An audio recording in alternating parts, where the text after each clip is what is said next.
for instances in which the remaining charges would not sufficiently reflect the seriousness of the defendant's criminal conduct, danger to the community, harm to victims, or other considerations outlined above. So basically, your charging memorandum says that prosecutors can exercise their discretion to charge less than the most serious offense because you don't like the mandatory minimum sentences that Congress has passed, correct? No, Senator. This is a question of allocating our resources and focusing them on violent crime.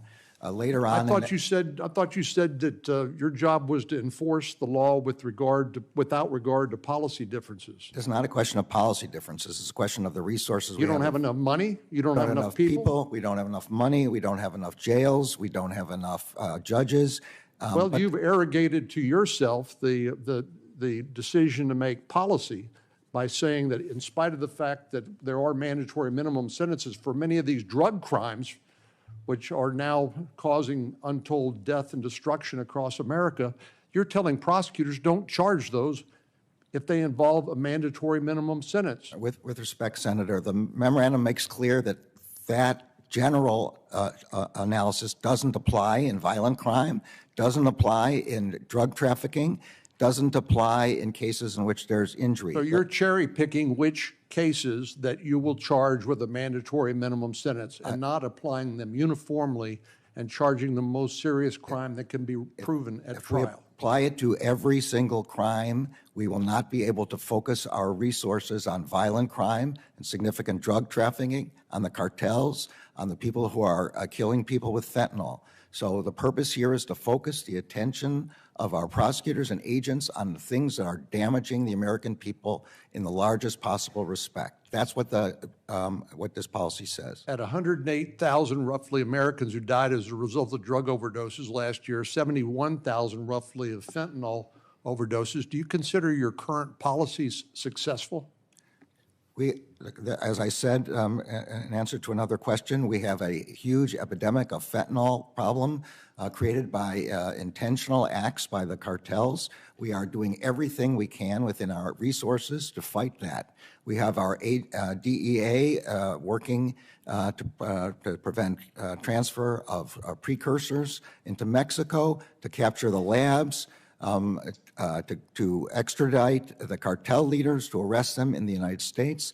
We are focusing on fentanyl with enormous urgency. I have personally twice traveled to Mexico to try to get greater cooperation from the Mexicans on exactly the problem you're talking about. I have separately talked twice in person with the Mexican Attorney General for exactly the problem that you're talking about. We are focusing on this with enormous urgency. This is a priority of the Justice Department, but this is a whole of government problem. The border is a responsibility of the Department of Homeland Security. We do what we can do with respect to the jurisdictions that we have. Thank you, Senator Cornyn. Senator Blumenthal. Thanks, Mr. Chairman. Let me begin by thanking you, Mr. Attorney General, and all of the very dedicated professionals, all of the employees of the Department of Justice for the great work that they do day in and day out. A lot of it underappreciated. I say that as an alumnus of the Department of Justice, a former United States Attorney, but the work that you and your team have done to restore the confidence and trust of the American public in our Department of Justice, I think, is one of your enduring contributions. Let me begin with areas where I think we have a high level of bipartisan agreement.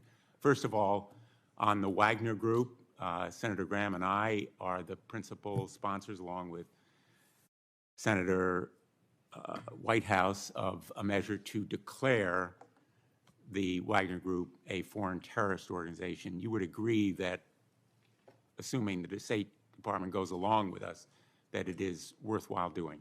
Yeah, look, Mr. Prigozhin, who runs this thing, is, in my view, a war criminal, and maybe that's inappropriate for me to say as a judge before getting all the evidence, but I think we have more than sufficient evidence at this point for me to feel that way.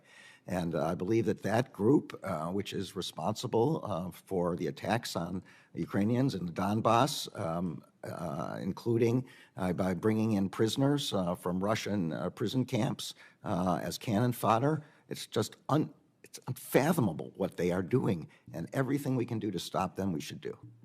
Senator Whitehouse and Graham and I have been working on aiding Ukrainian prosecutors in bringing to justice those war criminals, not only Prigozhin, but others who tied the hands of women and children behind their backs, shot them, buried them in mass graves, which I have visited among my 3 trips to Ukraine.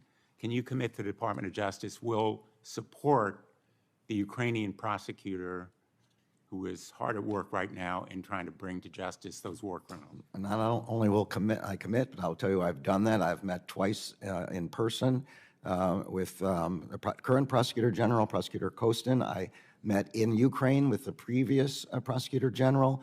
We have established a war crimes task force in the Justice Department to assist our forensic agents are on the ground now in Ukraine to assist, to teach, to assist in the development of the forensics necessary to do those. I have met with Eurojust and Europol to work on help them develop the kind of infrastructure necessary to prosecute these cases. Thank you. Have our wholehearted support in your efforts here. Thank you. Next week, Senator Hawley and I are going to have a hearing on Section 230 reform, the first of a number of hearings that I hope will lead to legislation. I hope it will be bipartisan legislation. The Solicitor General, in her argument on Gonzalez, I think made a number of important points on differentiating third-party content from platform design. In other words, Section 230 could cover content that users post, but when YouTube or others design their products in specific ways that cause harm or take steps to amplify or change content, that goes beyond the intent and the statutory language of Section 230. One example of the ways that I think we can achieve steps towards Section 230 reform. Another is the Earn It Act, which Senator Graham and I have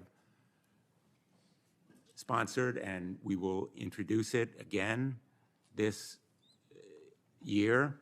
I recognize that these are general principles. I hope the Department of Justice will support this effort. I hope that you will as well support efforts to take action against monopolistic endeavors like Ticketmaster. I understand that you commented briefly on it. Can you confirm that Ticketmaster is under investigation now? Yeah, so the department doesn't confirm or deny the existence of these kinds of investigations until they reach an overt stage, as you know from your time as a U.S. attorney.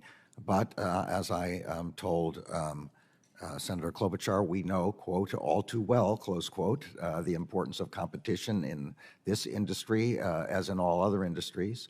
And so you can be confident that in all of our work, we approach it with an understanding that highly concentrated industries are a problem for competition. In that concentrated situation where power is concentrated and you have violation of consent decrees twice, wouldn't it be appropriate for the Department of Justice to investigate? As I say, I'm happy to talk in a hypothetical that in a case where someone violates the consent decree, of course, it would be appropriate to investigate, but I just don't want to talk about individual investigations and whether they're ongoing. Let me ask you, the American public right now is hearing about investigations involving COVID, the sources of COVID in China, conclusions with low confidence, high degree of confidence. Can you, as an official in charge of intelligence and interpretations of intelligence, explain to the American people what it means for there to be low confidence or higher confidence when there are conclusions about, for example, the sources of COVID, whether it came from natural sources in China or from a lab leak. What does that designation mean? I would have to say it, to my knowledge, I mean, these are labels that are applied by the intelligence community. So it's while I read the results, I'm not sure I can exactly define it, but I believe it is just as you would think. That if asked to make a decision and say yes or no, you say yes or no depending on the degree of confidence that you have that your yes or no answer is correct.